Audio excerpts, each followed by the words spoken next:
샬롬. 오늘도 성경 스케치에 오신 여러분을 주의 이름으로 환영합니다. 오늘 계속해서 사사기를 우리는 함께 공부하겠습니다. 사사기는 크게 1, 2장 미정복지를 다루었고 3장부터 16장은 7번의 범죄, 그리고 사사기 17장부터 21장까지는 두 가지 에피소드가 부록처럼 붙어 있는데요. 그 두 가지 에피소드는 바로 하나는 레위인의 첩 사건이고 또 하나는 미가의 신상 사건입니다. 이것들이 사사시대에 언제 이루어졌는지는 알 수가 없어요. 그런데 의도적으로 사사기, 사사들의 행적을 다 기록한 뒤에 맨 마지막에 이 사건을 붙여놓은 것입니다. 언제 이 일이 이루어졌는지는 정확하게 알 수는 없다 하는 이야기며, 이 두 가지 사건은 공통점이 있는가 하면 오늘 이 17장부터 21장까지를 보게 되는데요. 이 두 가지 사건, 미가의 신상 사건과 레위인의 첩 사건은 두 가지 공통점이 있습니다. 첫 번째로는 이것이 가정에서 이루어진 일이다 하는 공통점이 있어요. 가정에서 이루어진 일이다. 두 번째는 우상과 관계된 일이다 하는 공통점이 있습니다. 가정에서 이루어졌다. 여러분, 가정이 얼마나 소중한지 아시죠? 가화만사성이라고 그러죠. 가정이 평화롭고 가정이 안정되면 모든 것들이 행복하고 질서가 잡히고 이루어집니다. 그러나 가정에서부터 문제가 발생되면 곧 직장에도 또 공동체에도 전 사회에도 어마어마한 파장을 미치게 되죠.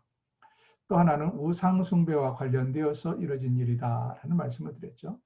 우상은 사람의 눈으로 볼 때는 잠시 잠깐 인간 사이에 유익을 주는 것처럼 보일지 모르지만 결국은 파멸에 이릅니다. 왜냐하면 우리 하나님께서 가장 싫어하는 것이 우상이기 때문에 우상과 관련되고 우상을 섬기고 우상 때문에 하나님을 멀리하는 백성들을 하나님께서 결코 용납하지 않기 때문입니다. 그런가 하면 두 사건은 또 차이점도 있는데요. 어떤 차이가 있느냐? 미가의 이야기는 영적 타락을 다룬 이야기다. 미가의 신상 사건은 영적 타락에 초점이 더 있다면 레위인의 첩 사건은 영적 타락도 물론 함께 가지만 그거보다도 더 도덕적인 타락에 초점을 두고 있습니다. 결국 사사기 이 말미에 17장부터 21장까지에서 하고 싶은 이야기는 뭘까요? 사사시대에 나라가 얼마나 혼탁했는가를 말하고 싶은 겁니다. 그래서 그 두 가지 대표적인 사건으로 사사시대가 혼탁했다는 것을 두 가지 사건을 통해서 보여주는 거예요. 하나는 영적으로 타락한 사건으로 미가의 신상 사건을, 두 번째로는 도덕적으로 타락한 사건으로 한 가정이 붕괴되고 그 가정이 붕괴됨으로 전 사회가 붕괴되는 이 레위인의 첩 사건을 보여주고 있다. 이렇게 볼 수가 있습니다. 자, 오늘 이 본문은 사실 18장부터 쭉 성경을 읽어 나갈 건데요. 읽어 나가기 전에 간단하게 그림을 통해서 우리가 알아야 될 것은 그 당시 사회가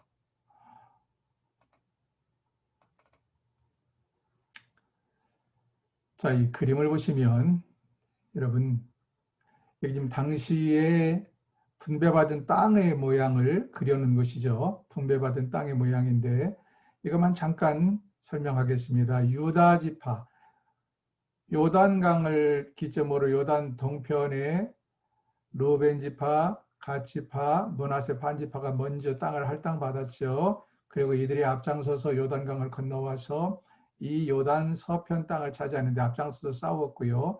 요단 서편에 와서 제일 먼저 땅을 분배받은 지파가 대표적으로 유다 지파, 보이시나요? 유다 지파, 그 다음에 여기 에브라임 지파, 보이시죠? 그리고 므낫세 반 지파, 여기 동편에서 절반 지파가 땅을 할당받았기 때문에 므낫세 반 지파가 땅을 받았습니다. 이렇게 보면 땅의 크기가 엄청 큰 차이가 있지만 땅을 나눌 때는 인구수에 비례했고, 그리고 그 땅이 척박한 땅인가, 산지가 얼마나 많은가, 살만한 땅이 얼마나 많은가 여러 가지를 고려해서 땅을 나눈 것입니다. 유다와 에브라임과 므낫세를 나눠놓고 나머지 일곱 지파는 어떻게 했습니까? 제비뽑기를 해서 땅을 나누었어요. 자, 우리가 유심히 봐야 될 것은 이 단지파의 위치와 베냐민 지파의 위치를 보시면 좋겠습니다. 단지파의 위치와 베냐민 지파의 위치. 특히 단지파는 유다 지파와 에브라임 지파 사이에 끼어 있고 서편으로는 이게 지중해입니다. 지중해 바다고 동쪽으로는 베냐민과 경계를 맞닿아 있었다.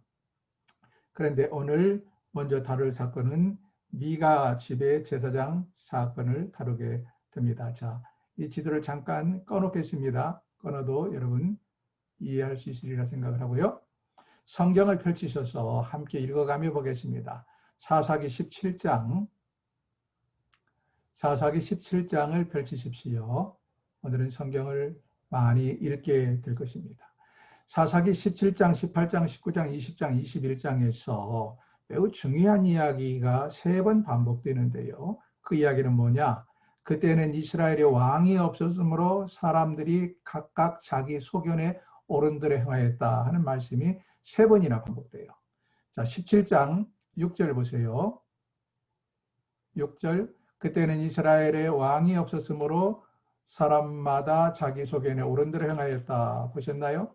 19장 1절, 이스라엘의 왕이 없을 그때 여기 이스라엘 왕이 없었다는 이야기를 다시 반복하고 있고, 그 다음 맨 끝에 21장 25절 그때 이스라엘의 왕이 없으므로 사람이 각기 자기 소견에 옳은 대로 행하였더라는 말씀이 3번씩 반복되는데 이게 무슨 의미일까요? 왕이 필요하다는 이야기를 하고 싶은 걸까요? 물론 이 사사기는 뒤에 왕정시대에 기록되었을 거로 생각합니다. 그래서 왕이 없던 시대라는 말을 쓰기도 하지만 지금 왕이 필요한 다른 주변의 나라들처럼 이방 국가들처럼 왕이 필요하다는 것을 강조하기 위함이 아니라 원래 이스라엘은 신정 통치죠. 하나님께서 직접 통치하던 시대인데 이게 뭘 의미하느냐? 지도자를 인정하지 않고 지도자가 강압적으로 행하지 않으면 스스로 하나님을 섬기고 스스로 하나님 주신 율법에 순종하지 않는 불법 천지였다라는 것을 강조하기 위함입니다. 하나님 말씀을 멀리 하다 보니까 가정이 파괴되어서 도덕적으로 타락하고 하나님 말씀을 멀리하니까 영적으로 타락해서 우상을 섬기고 그래서 벌어진 2가지 사건을 지금 다루고 있는 것입니다. 그 중에서 영적인 타락의 사건을 보여주는 미가의 신상 사건, 미가의 집의 이야기를 먼저 하겠습니다. 자, 17장 1절 보면 에브라임 산지에 에브라임 지파 땅에 미가라는 사람이 살고 있었는데 그의 어머니가 매우 부자였어요. 얼마나 부자였는지 세상에 현금으로 지금으로 따지면 약 10억이 넘는 재산을 잃었다, 잊어버렸다, 도둑맞았다라고 기록되어 있어요. 은화 1100개면 지금으로 따지면 10억이 넘는 큰 돈입니다. 대단한 부자죠.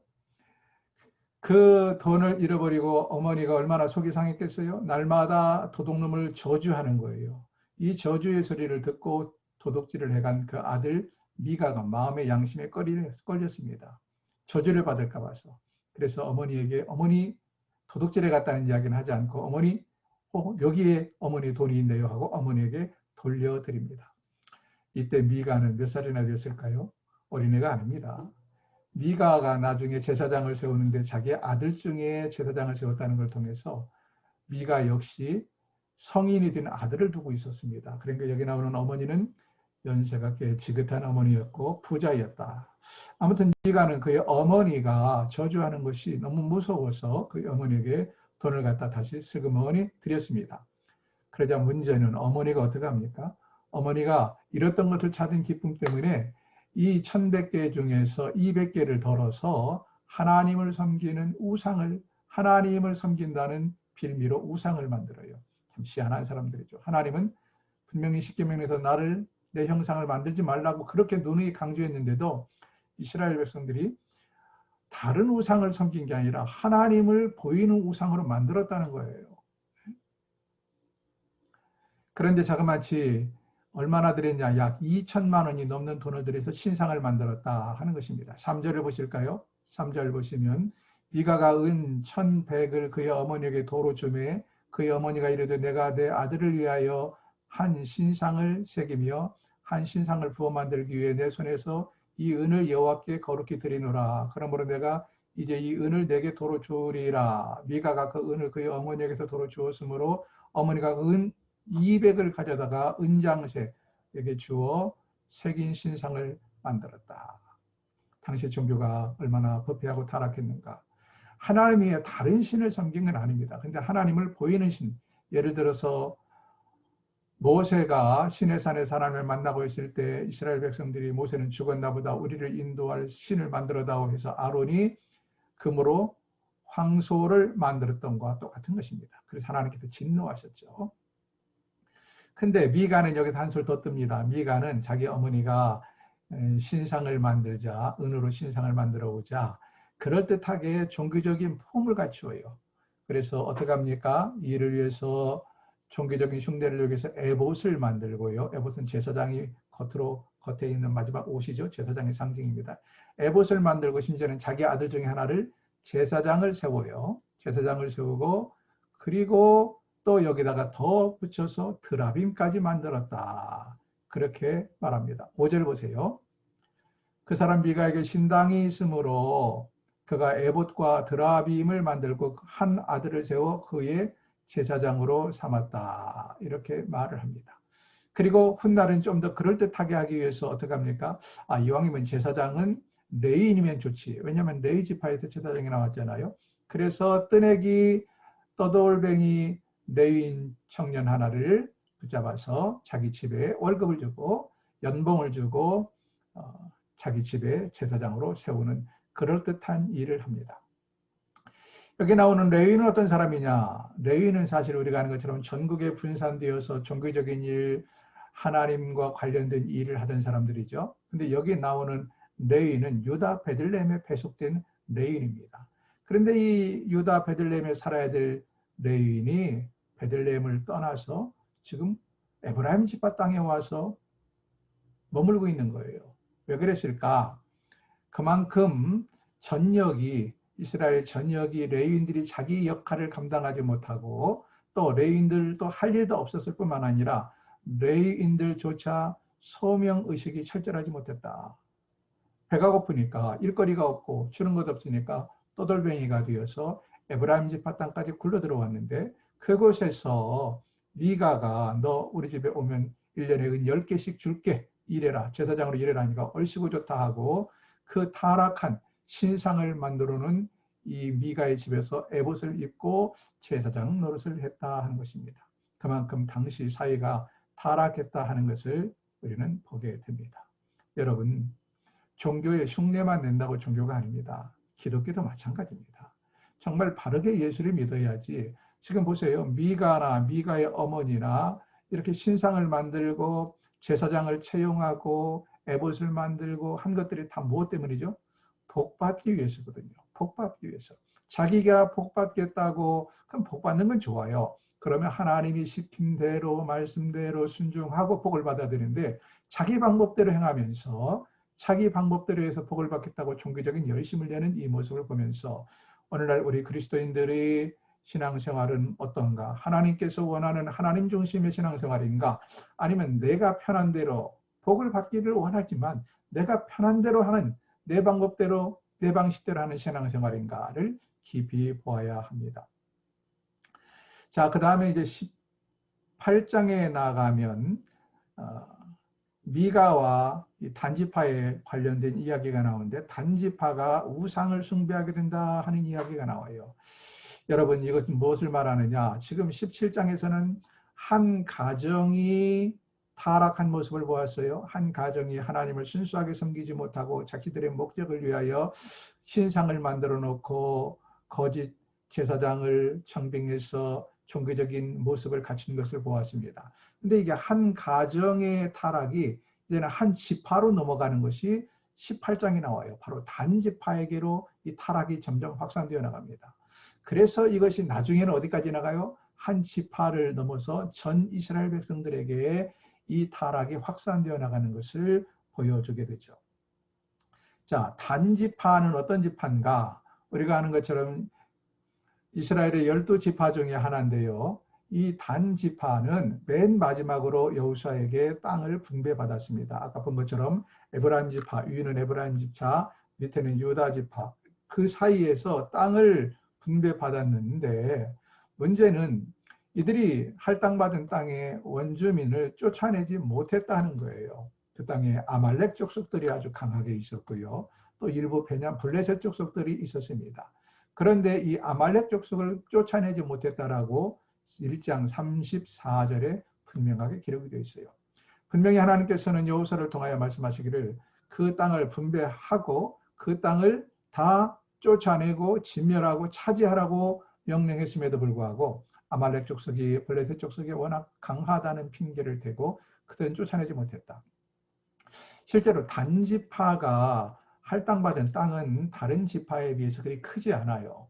그러니까 그 땅에 살고 있는 모든 이방 족속들을 다 쫓아내고 전체를 개간하고 갈고 해도 땅이 넓지 않은데, 네? 그렇게 아말렉 족속, 블레셋 족속을 쫓아내지도 못하고 오히려 그들이 쫓겨 내려와 버렸으니 그 많은 지파들이 그 좁은 땅에서 살기는 너무나도 힘들었다. 그래서 어떻게 하는가? 그들이 새로운 땅을 얻기 위해서 하나님이 주신 땅을 놓고 새로운 땅을 얻기 위해서 북쪽 지방 어디 갈 데 없나 이렇게 보다가 여호수아가 분배하지 않은 갓지파 위에 저기 북쪽 지방 땅을 알게 됩니다. 그 북쪽 지방은 라이스라는 성읍이었어요. 라이스.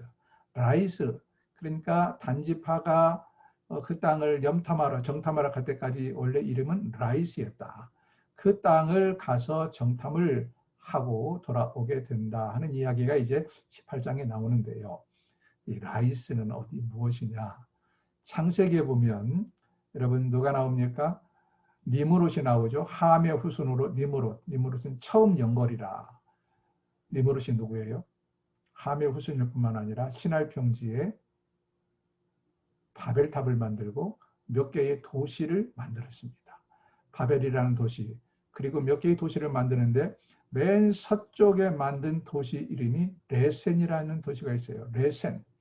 이 레센이라는 도시가 뭐냐? 바로 라기스입니다. 나중에 라이스. 나중에 이 레센이라는 도시 이름이 라이스로 이름이 바뀌었어요. 제가 지금 무슨 말을 하는지 알죠? 단지파가 가서 정탐하고 온 땅이 뭐였다고요? 함의 후손 니므롯, 타락한 니므롯이 교만해서 바벨탑을 짓고 인간 중심으로 자기들의 타락한 문명을 만들었던 큰 도시 중에 하나였다 하는 것입니다. 그런데 그 땅을 가보니까 뭐 별로 사람도 없고 도시는 잘 발달돼 있고 살만해요. 그래서 그 땅을 가서 정탐하고 와서 그 땅으로 정복을 떠나게 된다. 그리고 정복하고 이 단지파가 일부가 그쪽으로 이주해서 살게 됩니다. 그러나 여러분 다시 한번 말씀드리지만 이 레센, 라이스, 나중에는 이 단지파가 그 땅을 정복하고는 이 라이스 이름을 단이라는 이름으로 바꿔버려요. 근데 이 땅은 무엇이라고요? 아브라함 이전부터 있었던 타락한 도시였다. 하나님을 대적한 니므롯의 후손들이 살던 도시였고 거기는 하나님 없는 문명이 일찍부터 꼽혔던 도시였다는 것을 기억하십시오. 자, 이렇게 단지파가 결국은 자기들이 차지해야 될 원래 할당받은 땅을 정복하지 못하고 그리고 새로운 땅 라이스를 향하여 일부가 옮겨가므로 결국 단지파는 어떻게 돼요? 두 동강 나게 되는 것입니다. 분양받은 땅, 할당받은 땅에 사는 사람, 그리고 또 일부는 저기 북쪽 새로운 신개척지에 자기들이 개척한 개척지로 이주한 사람들. 그러다 보니까 단지파는 힘이 약해져요. 와해돼 버립니다. 그래서 결국 이들은 후지부지 되어서 역대기에 보면 각 지파별로 인구를 계수해서 쭉 족보를 만들어 놓거든요. 근데 역대기에 보면 단지파가 누락이 돼 버려요. 이미 역대기를 기록할 때 단지파는 흐지부지 돼 버렸다는 것이죠. 뿐만 아니라 요한계시록에도 12지파를 언급할 때 단지파는 언급에서 빠지고 맙니다. 역사적으로 볼 때도 이 단지파가 새로 만든 그 단이라는 도시는 뭐예요? 우상의 도시요, 하나님께 불순종의 도시입니다. 아까 말씀드린 것처럼 처음 태생 자체가 니므롯의 후손들이 만든 타락한 도시였다는 것. 그 다음 이 단지파가 거기 가서 살 때도 역시 하나님과 멀리, 하나님을 멀리하는 그들의 문화를 만들었던 도시였다는 것 뿐만 아닙니다. 나중에 북왕국 이스라엘의 초대왕 여로보암이 금송아지 둘을 만들죠. 금송아지 둘을 만들어서 하나는 베델에, 하나는 저 북쪽 끝지방 단에 두었다라고 말을 해요. 그래서 결국 단은 하나님 대신 금송아지를 섬기는 성전이 있던 곳이 되어버리는 것이죠. 단은 이렇게 해서 우상을 섬기는 대명사의 도시가 되어버리고 그 지파는 후지부지 되어버렸다 하는 이야기입니다. 단지파 이야기를 좀 드렸고요. 18장을 넘어가면 이런 이야기가 기록됩니다. 이 단지파가 아까 말씀드린 것처럼 하나님 주신 원래 분양받은 할당받은 땅을 정복하지 못하고 새로운 땅을 찾아서 그들이 정탐꾼을 보냅니다. 5명의 정탐꾼이 단지파를 떠나서 에브라임 땅을 거쳐서 그 북쪽으로 올라가려고 그래요. 이 에브라임 땅에 왔을 때 바로 미가의 집에 들리게 됩니다. 미가가 그의 어머니가 뭐 10억 대 넘는 현금을 가지고 있었으니까 미가의 집에 굉장히 크고 잘 살았나 보죠. 또 더더군다나 미가의 집에는 제사장도 있고 신전도 있고 그렇잖아요. 신상도 있고. 그 지역의 가장 큰 유지였던 것 같아요. 그러니까 미가는 또 딴에 외지에서 온 형제라고 이 단지파 사람들 정탐하러 가는 5명의 정탐꾼을 자기 집으로 모셔들여서 또 최선을 다해서 접대를 한다고 합니다.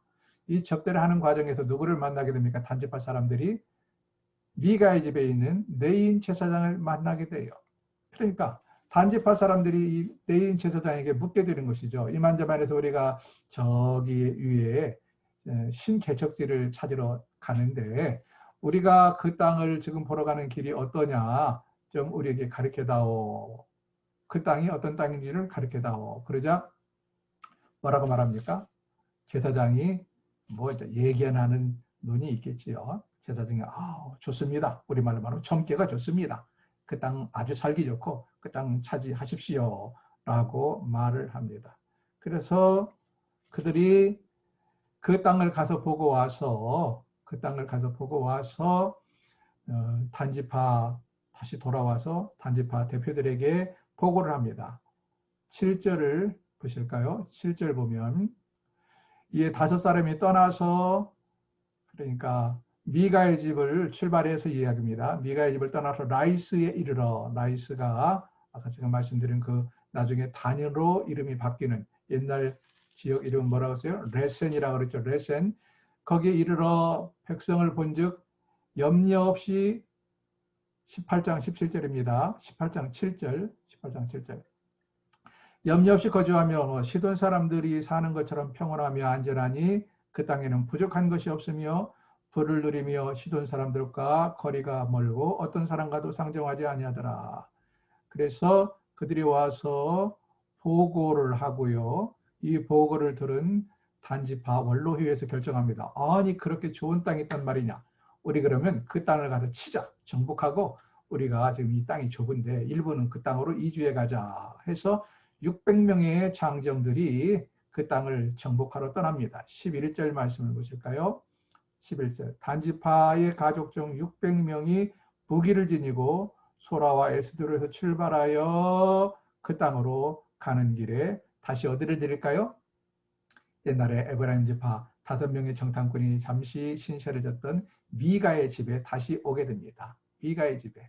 이번에는 5명이 아니라 600명이나 되는 어마어마한 식구들이 왔어요.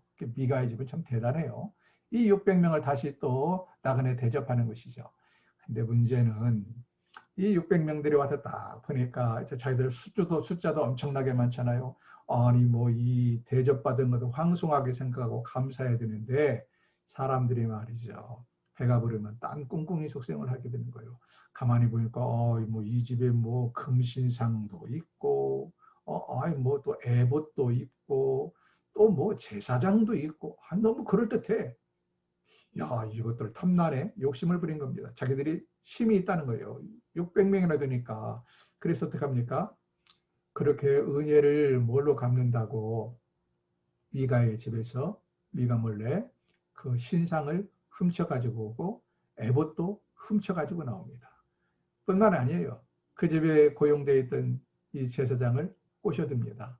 너 우리 따라가서 한 지파의 제사장이 되는 것이 낫겠냐? 이 집에서 미가 한 집안의 제사장이 되는 게 낫겠느냐? 가모니슬로 설득을 해서 심지어 이 레인 제사장까지 데리고 출발을 해버립니다. 세상에 이런 일이 있을까요? 이건 참 불행이죠. 미가의 집에 있었던 거짓 종교가 한 지파, 단지파로 지금 전염돼서 확산되어가는 과정이에요. 그들이 그것을 덥석 물어버린 것입니다. 그래서 결국 14절 볼까요? 전에 라이스 땅을 정탐하러 갔던 5사람이 그 형제들에게 말하여 이르되 이전에 에봇과 드라빔과 색인 신상과 부어 만든 신상이 있는 줄을 너희가 아느냐? 그러니 이제 너희는 마땅히 행할 것을 생각하라 하고는 그 집에 가서 그것들을 탈취했다 하는 것입니다. 그리고는 19절을 보세요. 그들이 그에게 제사장에게 말하는 거예요. 제사장에게 이르되 잠잠하라. 내 손을 입에 대라. 우리와 함께 가서 우리의 아버지와 제사장이 되랴. 내가 한 사람의 집에 제사장이 되는 것과 이스라엘의 한 지파 한 족속의 제사장이 되는 것 중에서 어느 것이 낫겠느냐 하는지라. 그 제사장이 마음에 기뻐하여 에봇과 드라빔과 색인 우상을 받아가지고 그 백성 가운데 들어가니라. 그 백성은 바로 단지파, 이 400명의 무리 가운데 끼어서 따라가게 되었다 하는 이야기가 나옵니다. 나중에 미가가 이 사실을 알았지만 불강력적이라 감히 뭐 물론 미가의 집에도 식솔들 하인들이 있었겠지만 이 400명을 맞짱 떠서 싸울 수가 없기 때문에 단지파가 위협을 합니다. 25절 보면 단지파가 25절 단자순이 그에게 이르되 내 목소리를 우리에게 들리게 하지 말라. 노한 자들이 너희를 쳐서 내 생명과 내 가족의 생명을 잃게 할까 하노라 하고 그래서 결국 미가가 찍소리도 못하고 신상도 뺏기고 그리고 드라빔도 뺏기고 그리고 제사장까지 뺏기고 다 뺏기고는 그냥 돌아왔다. 그 이후로 27절부터 보면 이 단지파가 라이스를 정복합니다. 그리고는 이름을 단이라 고쳐버려요. 29절 볼까요? 이스라엘에게서 태어난 그들의 조상 단의 이름을 따라 그 성읍을 단이라 하니라. 그 성읍의 본래 이름은 라이스였더라. 이렇게 기록이 되죠. 이후로 단지파는 결국 우상을 숭배하게 됩니다. 30절, 31절, 30절. 단자손이 자기들을 위하여 그 색인 신상을 세웠고 이 색인 신상이 뭐예요? 바로 미가의 집에서 훔쳐간 신상입니다.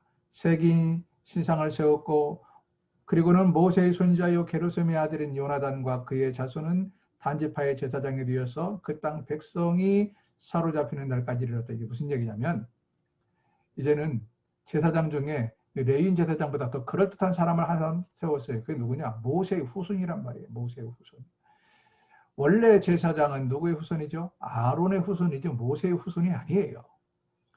그러나 그냥 일반 레인보다는 모세의 후손이 좀 더 낫겠지요. 그래서 그들은 이왕이면 다 엉치 말하고 모세의 후손 중에서 제사장을 세워서 그들의 종교를 그럴듯하게 했다. 31절. 하나님의 집이 실로에 있을 동안에 미가가 만든 색인 신상이 단 자손에게 있었더라. 여러분 이때 당시에 하나님의 집이 어디에 있었느냐? 실로에 있었습니다. 실로에. 그런데 왜 이 이야기를 구태했었을까요? 실로에 분명히 그곳에서 하나님을 섬기는 신당이 있고 그곳에서만 하나님을 섬겨야 되는데 단지파는 그것과 상관없이 자기들 나름대로 저 북쪽 단에다가 다시 신당을 만들고 자기들 나름대로 변색된, 퇴색된 타락한 종교를 만들었다 하는 것을 강조하기 위함입니다. 그래서 결국 한 지파, 단이라는 지파가 이처럼 영적으로 타락하고 말았다 하는 이야기입니다. 어떤 사람들은 이렇게 위쪽 지방까지 올라간 단지파가 나중에 흩어져서 동쪽으로 오고 해서 우리 단군의 선조가 되었다. 그래서 우리는 단군 후손들은 단지파의 후손이라고 주장하는 사람들이 있는데 그건 저는 전혀 모르겠습니다. 자, 여기까지 해서 이제 단지파와 그리고 미가 한 사람의 집에서 시작된 그 영적인 타락이 단지파, 한 지파로까지 확산되는 모습을 보았습니다. 이제 19장부터 보면 타락한 사사시대의 또 다른 면을 보여주는데 도덕적인 타락입니다. 물론 영적인 타락이 있었기 때문에 도덕적인 타락이 따르지만 도덕적으로 얼마나 심각하게 타락했는가 한 가지 에피소드를 통하여 당시 사회를 우리에게 보여줍니다. 그래서 19장 1절에서도 똑같이 이렇게 시작하죠. 이스라엘의 왕이 없을 그때, 다시 말씀드리지만 왕이 없다. 왕이 필요하다는 것을 강조하는 것보다도 이들이 각자 자기 소견에 오른 대로 하나님을 인정하지 않고 권위를 인정하지 아니하고 자기들 마음대로 살던 그때라는 이야기입니다. 그때 에브라임 산지 구석에 거류하는 어떤 레위 사람이 유다 베들레헴에서 첩을 맞이했다. 자, 여러분. 아까 말씀드린 것처럼 레위인들은 각각 다 흩어져서 종교적인 역할을 감당했어요. 그러니까 에브라임 지파 가운데서도 레위인들이 흩어져서 종교적인 일을 감당하고 있었습니다. 근데 에브라임 지파 땅에 와서 거주하던 이 레위인이 세상에 뭘 했어요? 축첩을 했다. 아내 외에도 첩을 두었다. 이게 뭘 말하는 걸까요? 아니, 종교인이, 목사가 첩을 두었다. 이거 똑같은 거예요. 그만큼 당시 사회가 타락했다 하는 것을 우리에게 보여줍니다. 그 첩은 어디 사람이에요? 유다 베들레헴 사람이에요. 근데 이 첩이 그 남편의 그 여자라고 첩이 바람이 나버렸어요. 바람을 피고 친정으로 도망가 버렸습니다. 도망을 가자 이 레위인이 또 어떻게 하느냐? 친정 베들레헴까지, 처가에까지 그 첩을 찾으러 가요. 첩을 찾으러 내려갑니다. 3절 보세요. 내려가서 그의 남편이 그 여자에게 다정하게 말했다. 그러니 그 장인어른이 볼 때 얼마나 감사해요. 첩이 자기 딸이 첩으로 들어갔는데 바람을 피고 도망왔는데 사위라는 작자가 와서 또 해코지하면 어떻게 안 했는데 와가지고 자기 딸에게 그냥 우리 다시 올라가자고 다정하게 말을 하는 거 얼마나 마음이 놓일까요? 그래서 환대를 합니다. 사위를 환대를 해서 하루, 이틀, 3일, 4일을 머물게 해요. 근데 사위는 하루라도 빨리 이제 떠나서 자기 있는 원래 왔던 그 땅, 에브라임 땅으로 돌아가려고 그러는데 장인어른 마음은 달랐어요. 한편으로 이 사위가 오랜만에 왔기도 했고 또 한편으로는 자기 딸을 용서하고 받아주는 것이 고맙기도 하고 또 한편으로는 아직도 자기 집에 있으면서 딸과 사이가 완전히 화해하기를 좀 더 원했는지도 몰라요. 하루, 이틀, 3일, 4일을 그래서 어거지로 붙잡아두는데 5일째도 붙잡아두려고 합니다. 그러나 5일째는 이 레인이 뭐라고 말하느냐, 극구 반대하면서 오늘은 떠나야 됩니다 해서 귀갓길에 오릅니다. 10절 보세요. 19장 10절. 그 사람이 다시 밤을 지내고자 하지 아니하여 일어나서 떠나 여부수 맞은편에 이르렀으니 여부수는 곧 예루살렘이라. 안장을 지운 나귀 2마리와 첩이 그와 함께 있더라. 그래서 떠나서 귀갓길에 올랐습니다. 그래서 올라서 예루살렘을 떠나서 베들레헴을 떠나서 유다지파 땅을 떠나서 유다지파 바로 여기가 어디냐? 베냐민 지파 땅이에요. 베냐민 지파 땅에 왔는데 저녁이 돼버린 거예요. 베냐민 지파 기브아라는 성읍에 왔습니다. 기브아라는 성읍에 왔는데 저녁이 됐네요. 그러면 이스라엘 백성들은 나그네를 영접하라는 하나님의 말씀 율법을 따라서 누구든지 나그네를 환영하고 자기 집으로 모셔가야 되는데 기브아에 사는 베냐민 지파 사람들은 기브아 성읍 거민들은 아무도 그를 모셔가려고 하지 않아요. 더 밤이 늦었을 때 한 노인이 와서 마침내 그냥 이렇게 우두커니 있는 이 레인과 레인의 아내를 자기 집으로 데리고 가지요. 그래서 하루를 정중하게 대접을 합니다. 근데 문제가 밤에 발생합니다. 불량배들이 만행이 시작된 겁니다. 불량배들이 찾아 들어와서 22절 보세요. 19장 22절. 그들이 마음을 즐겁게 할 때 이제 밥을 먹고 좀 쉬고 있을 때에 그 성읍의 불량배들이 그 집을 에워싸고 문을 두들기며 집주인 노인에게 말합니다. 뭐라고? 너희 집에 들어온 사람을 끌어내라. 우리가 그와 관계하리라. 끌어내라. 우리가 그와 관계하리라. 관계, 상관하리라. 어디서 들어본 이름 같죠? 비슷한 분위기를 보았죠? 소돔과 고모라에 있었죠. 소돔성에 천사들이 찾아왔을 때 롯의 집에서 이들이 머무르고 있을 때 그 동네에 소돔성에 불량배들이 찾아와서 천사들과 동성연애하겠다고 내놓으라고 고래고래 소리 지르던 것을 기억하시죠. 그 똑같은 모습이 지금 벌어지고 있습니다. 그러자 이 노인이 당황해가면서 그러면 안 된다, 그러면 안 된다. 아무리 만류해도 불량배들이 듣질 안 하는 거예요. 그래도 노인이 뭐라고 말합니까? 나에게 처녀 딸이 있는데 그 처녀 딸과 이 레위인의 첩역이 있다. 내 처녀 딸과 첩을 내줄 테니까 그들은 너희들이 마음껏 하더라도 저 레위인을 너희들이 동성연애 한다는 게 말이 되느냐? 그래도 이 사람들이 전혀 말을 듣지 않습니다. 그러자 이 레위인이 자기 살겠다고 어떻게 합니까? 문을 삐끗하게 열고 자기 첩을 밖으로 내밀어버려요. 그리고 문을 꽁꽁 닫아버립니다.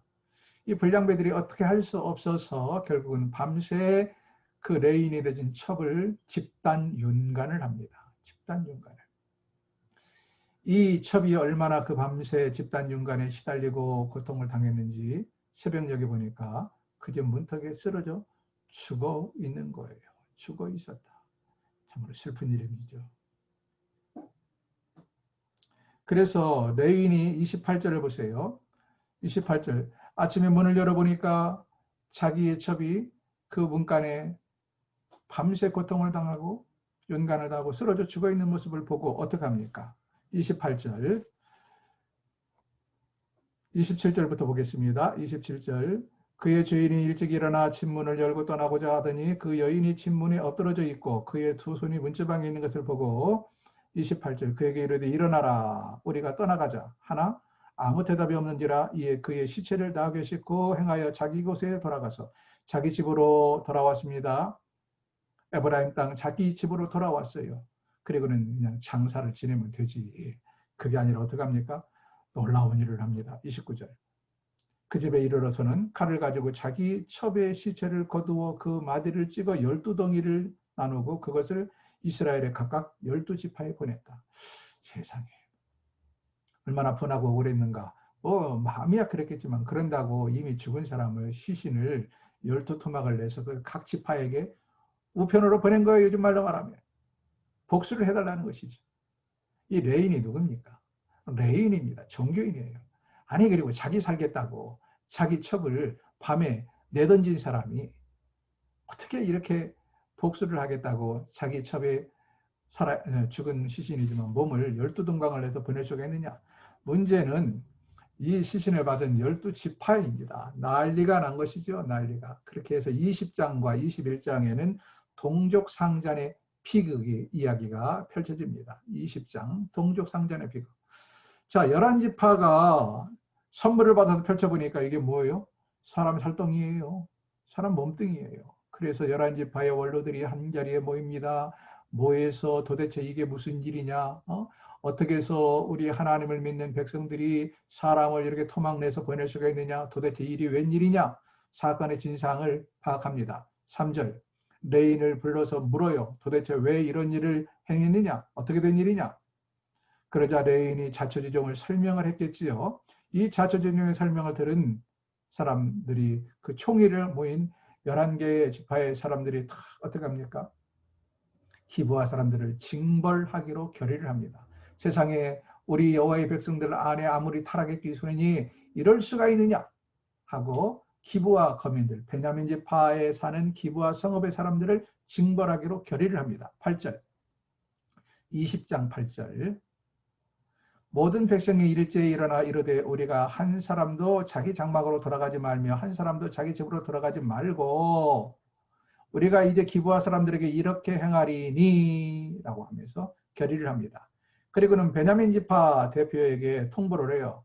이만저만해서 베냐민 지파 당신 지파 중에서 기브아에 사는 거민들이 기브아 성읍 사람들이 이렇게 타락했다. 그들을 내놔라. 그들을 처벌해야 되겠다. 라고 베냐민 지파 대표들에게 통보를 합니다. 그러나 베냐민 지파가 오히려 징계를 거부하고 맞대응을 합니다. 대응을 해요. 13절 하반절. 베냐민 자손이 그들의 형제 이스라엘 자손의 말을 듣지 아니하고 내놔라 못 준다. 그리고는 14절. 도리어 성읍들로부터 기브아에 모이고 나가서 이스라엘 자손과 싸우고자 하느라 맞대응을 하려고 그랬다. 참. 여러분, 이렇게 해서 동족 상잔의 비극은 시작이 됩니다. 어쩔 수 없이 11개 지파의 연합군 40만 명이 모였어요. 40만 명이. 12절 보세요. 17절 보세요. 20절, 10절, 20장 17절. 베냐민 자손 외에 이스라엘 자손으로서 칼을 빼는 자의 수는 40만 명이더라. 40만 명이 지금 징벌을 하겠다고 베냐민 지파의 기본 거민들 때문에 일어난 겁니다. 그럼 베냐민 지파는 이에 대해서 얼마나 될까요? 군사수가 26,700명입니다. 15절. 그 성읍으로부터 나온 베냐민 자손의 수는 칼을 빼는 자의 모두 수가 26,600명이고 그 외에 기본 주민 중에 700명이라. 그러니까 26,700명, 40만 명 대 26,700명의 전쟁이 벌어지게 됩니다. 그런데 문제는 이게 남남이면 모르는데 동족 상잔의 비극입니다. 근데 이 40만 명 대 26,700명 게임이 안 될 것 같죠? 그러나 그러지 않았습니다. 1차, 2차 두 번의 전투에서 연합군이 11개 지파의 연합군이 보기 좋게 패배를 합니다. 두 번이나 패배를 해요. 이 와중에 성경을 읽으면 참 재미있는 이야기들이 많아요. 읽어보세요. 그 다음 세 번째 전쟁에서 11개 지파가 비로소 승리를 하게 됩니다. 11개 지파가 비로소 승리를 하게 되었다. 승리를 하게 되는데 얼마나 승리를 하게 되느냐. 자그마치 베냐민 지파에서 사망자가 25,100명이나 돼요. 35절. 20장 35절. 여호와께서 이스라엘 자손 앞에서 베냐민을 치심해 당일에 이스라엘 자손이 베냐민 25,100명을 죽였다. 그리고 생존자는 600명이 남아요. 600명. 세상에 베냐민 지파가요 25,100명이 죽고요 600명밖에 남지 않았습니다. 이제는 한 지파, 베냐민이라는 지파가 완전히 멸절당하게 생겼어요. 숫자도 없지만 장정 600만 명밖에 남지 않고 다 진멸당했는데 문제는 나머지 11개 지파에서 저 베냐민 지파 저놈들하고는 절대로 혼인을 하지 마라. 저놈들에게 절대로 딸을 주지 마라. 사위를 삼지 마라. 이렇게 결의를 해버린 거예요. 그러니 보세요. 숫자적으로도 지금 참고로 원래 베냐민 지파가 출애굽을 할 때 처음 1차 인구조사 때 35,400명이었습니다.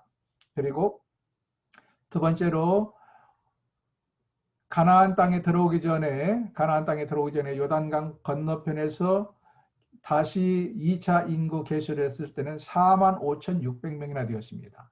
45,600명. 그랬던 사람들이 다 진멸당하고 몇 명 남았어요? 600명이 남았습니다. 한 지파가 완전히 멸절하게 되었어요. 지금. 더더군다나 그들은 장가를 갈 길도 없습니다. 여자를 얻을 길이 없게 되었다 하는 것입니다. 자, 그래서 이제 시간이 지나고 나니까 정신을 차리고 11개 지파 원로들이 모여서 생각하니까 큰일 났어요. 자기들의 형제 12지파 중에 한 지파가 완전히 멸절당해서 없어지게 생겼습니다. 한 지파.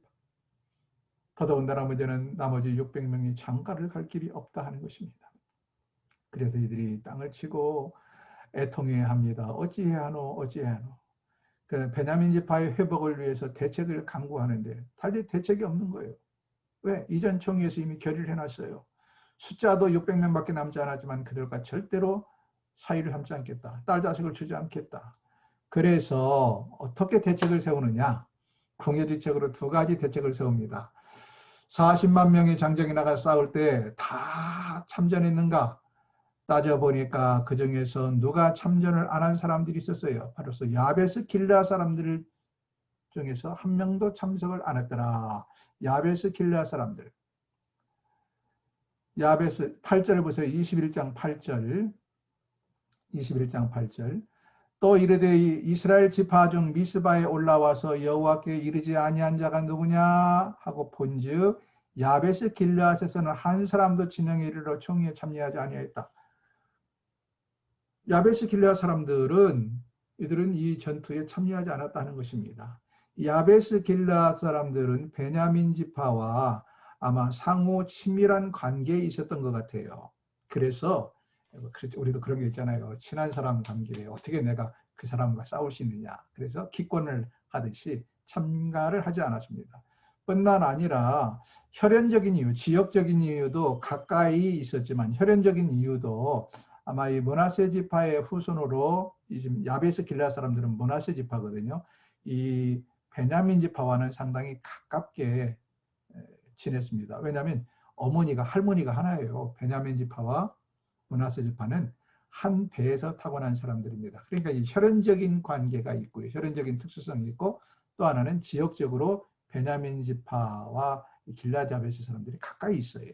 그래서 그들은 우리는 기권한다. 쉽게 말하면 이러고는 연합군에게도 참여하지 않았던 것입니다. 이 사실을 11개 지파 원로들이 알고 이리 천인공라는들, 이 나쁜 놈들, 너희들이 그럴 수 있어?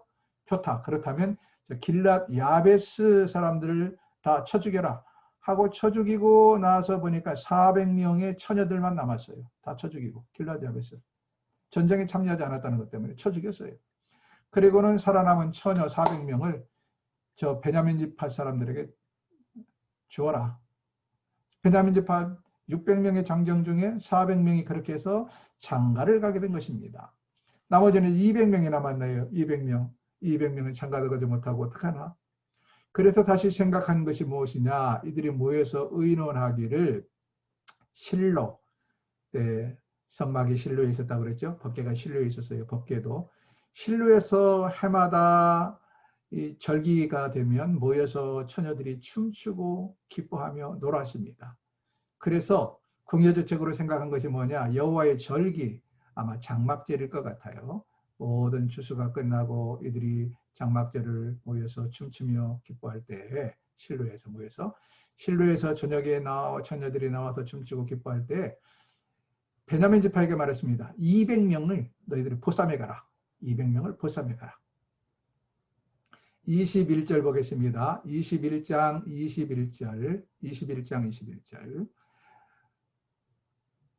보다가 실로의 여자들이 춤을 추러 나오거든 너희는 포도원에서 나와서 실로의 딸 중에서 각각 하나를 붙들어 가지고 자기의 아내를 삼아 베냐민 땅으로 들어가라.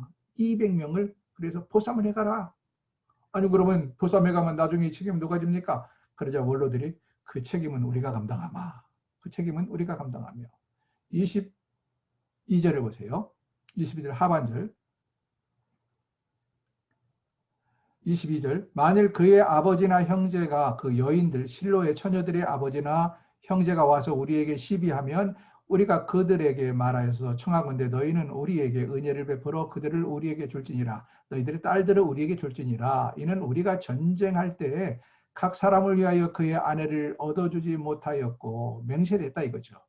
너희가 자의로 그들에게 준 것이 아니고 우리가 다 맹세를 했지만 너희도 맹세한 백성들이지만 너희가 자의로 너희 딸들을 준 게 아니라 쉽게 말하면 보쌈을 당했으니까 너희 책임은 없지 않느냐. 너희가 이해해라. 이렇게 해서 실로 그 성지였던 성막이 있고 하나님의 법궤가 있던 실로에서 명절에 춤추던 처녀 200명이 보쌈을 당해서 베냐민 지파에게 시비를 가버렸다. 이렇게 해서 베냐민의 장정들 600명, 길앗 야베스 다 전쟁에 참가하지 않았다는 것 때문에 그 명목으로 다 진멸을 하고 처녀 400명을 살려뒀는데 그 400명에게 베냐민 지파 장정들이 400명이 장가를 가고 나머지 모자라는 200명은 이 절기 때 실로에서 보쌈을 하다가 장가를 보내서 명맥을 유지했다. 베냐민 지파가 없어지는 것을 막았다. 하는 이야기로 오늘 본문은 끝을 맺습니다. 그러면서 다시 끝맺음을 25절 보세요. 그때 이스라엘에 왕이 없으므로 사람이 각기 자기의 소견에 옳은 대로 행하였더라. 이렇게 말을 하고 있습니다. 지금 왕이 없어서 사람들이 각기 자기의 소견에 옳은 대로 행하였다는 이야기가 오늘 본문에 3번이나 반복되었다. 이것은 당시의 타락상을 우리에게 암시하고 있는 것이다. 각각 자기들의 마음대로 행했다. 그리고 그 타락상의 대표적인 모습으로 뭘 보았어요? 우리는 영적인 타락을 미가의 신상 문제를 통해서 한 가정에서 신상이 섬겨지게 되고 한 부족, 단지파로 그 신상이 확대되고 나중엔 아직 공부를 안 했지만 이스라엘 전 백성들에게 이 타락한 종교가 점점 독버섯처럼 퍼져나가는 것. 예. 4.4 시대의 모습을 우리에게 에피소드로 지금 보여줍니다. 이런 배경 때문에 어땠어요? 4.4 시대 보니까 이들이 하나님께 범죄하고 그럼 하나님은 그들을 벌을 내리고 누구를 통해서? 이방민족들을 통해서. 그들이 회개하면 또 하나님은 사사를 통하여 그들을 건져내시고 이 반복된 역사가 있었다 하는 거예요. 이렇게 타락했기 때문에. 또 하나의 타락은 바로 도덕적인 타락을 보여주기 위해서 레인의 첩 사건을 보여주었습니다. 그러니까 이 두 사건을 뒤에다가 덧붙인 이유는 4.4 시대가 얼마나 타락했는가를 보여주기 위함이고 타락한 가장 대표적인 사건으로 영적인 타락, 도덕적인 타락의 한 사례들을 보여주면서 이런 것들 때문에 4사기 400년, 한 350년 되죠. 정확하게는 이 역사 동안에 하나님의 끊임없는 범죄, 죄지어서 타락하면 하나님께서 심판하시면 그들이 다시 회개하면 하나님께서 어떻게 해요? 구원, 누구를 통하여? 4사기를 통하여 구원하는 역사가 반복되었다 하는 것을 우리에게 보여줍니다. 4사기를 마치면서 결론을 짓겠습니다. 여러분, 타락한 인간의 본심이 얼마나 사악한지 이걸 어떻게 설명해야 될까요? 아담과 하와의 후손은 예수 그리스도를 통해서 우리가 의롭다 칭함을 받았을 뿐이지 예수 그리스도를 믿고 의롭다 칭함을 받은 사람의 본심 안에도 타락은 우리의 본성을 사로잡고 있고 조금만 방심하면 언제든지 우리의 머리를 뚫고 솟아나올 수 있다는 사실을 기억하십시오. 교만을 말할 때 선조를 생각하는 자는 넘어질까 조심하라 말씀하시죠. 그것이 단순히 인간의 교만한 행위가 아니라 하나님 앞에는요 정말 겸손하고 자신을 돌이켜보고 나는 하나님 말씀 앞에 얼마나 부족하고 부정한 죄인인가. 하나님의 은혜, 예수 그리스도의 십자가의 보혈이 아니면 내가 살 수 없는 죄인인 것을 날마다 때마다 시마다 묵상해야 됩니다. 그 은혜 아니면 저와 여러분은 언제든지 뻣뻣하게 고개를 들고 하나님을 대적할 사람들이라는 사실을 잊지 마십시다. 생각하면 생각할수록 가슴이 아픈 이야기를 오늘 보았지만 이것이 현실이었습니다. 오늘은 여기까지 하면서 우리 다시 다음 시간에 만나도록 하겠습니다.